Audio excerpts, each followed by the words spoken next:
Once upon a time. We've all grown so used to this introduction to adventure, kingdoms, ladies in waiting. A kingdom I don't have, but a cheer gym I do. No ladies in waiting, but a beautiful mother. Now adventure, I've got that covered. I would like to share with you today my once upon a time. We'll start with why I am the way I am, shall we? As we proceed, I will tell you about a special person, place, and event which have greatly shaped me over the years.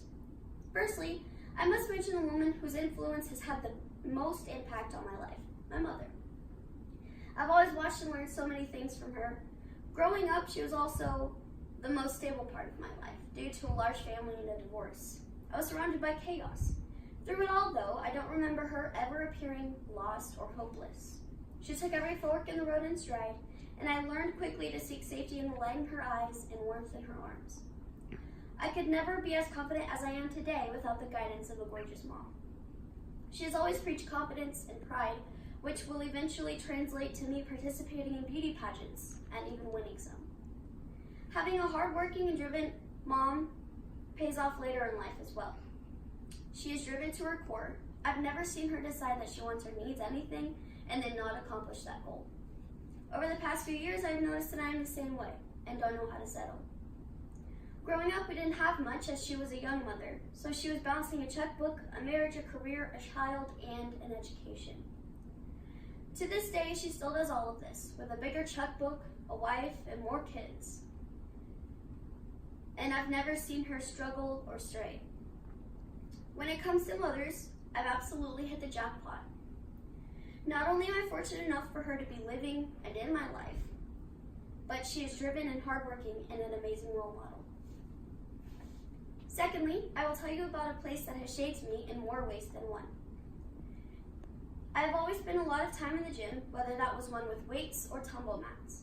Since age 4 when I was introduced, competitive cheer has become a big part of who I am.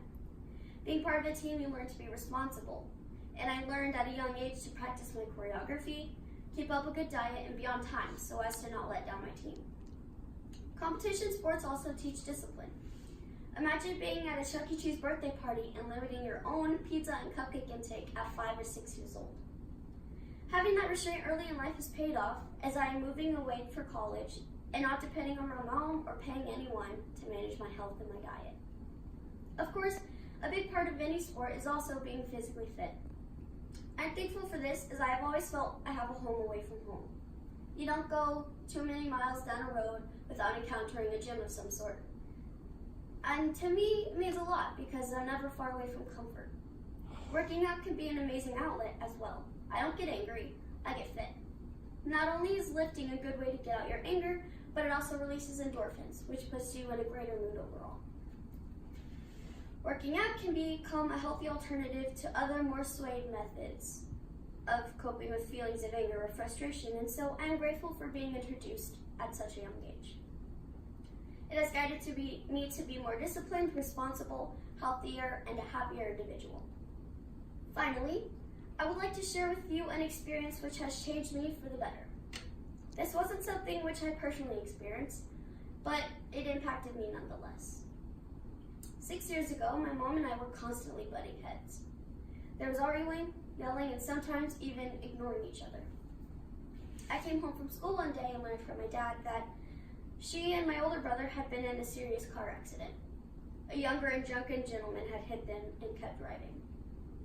This experience had affected me in many ways, and I learned to never take anyone for granted.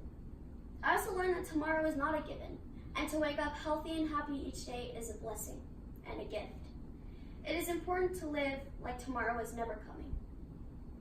This scare had also taught me a little bit about myself at that point. I was angry at the world and taking it out on people that didn't deserve it. I was screaming and crying at family because I figured they had no choice but to love me through the pain. Thankfully, nobody was permanently injured, and those involved were able to learn and grow as a family. In closing, I'd like to thank all of you for being present as we discussed a person, a place, and an experience which left me better than before it. There will always be the once upon a times, but maybe now, when you hear this phrase, you'll think about what happened to make the character who they are. Thank you.